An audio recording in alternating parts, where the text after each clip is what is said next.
Wonder what it would be like to walk in the clouds. One man came as close as anyone to doing that.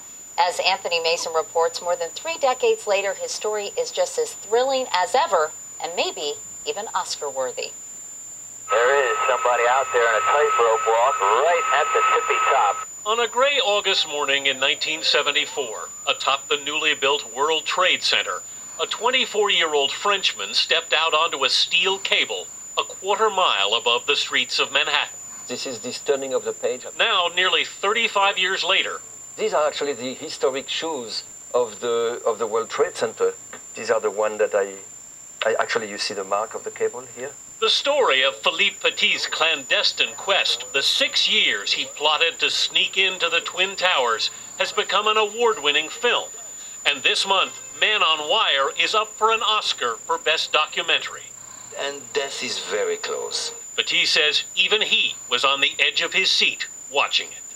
I'm thinking, is he going to make it? And I am like, you know, my palms are sweaty. And then I realize, okay, I'm the guy, I'm here. In 45 minutes on the wire that morning, he crossed the 140 feet between the Twin Towers 8 times before police coaxed him off.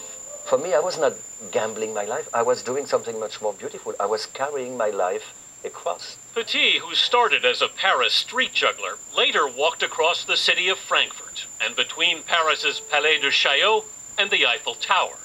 Now nearly 60, he still trains 3 hours a day at his home near Woodstock, New York. This cable is actually a piece of the actual cable I was walking on between the Twin Towers. He's not only walking across that tightrope, but he's also occasionally sitting down. Can you still imagine it now that they're not there? They are there. They are there. Those towers, to me, they were alive. They were almost human. They breathed. They moved. They allow me to pass. They smile when I walk.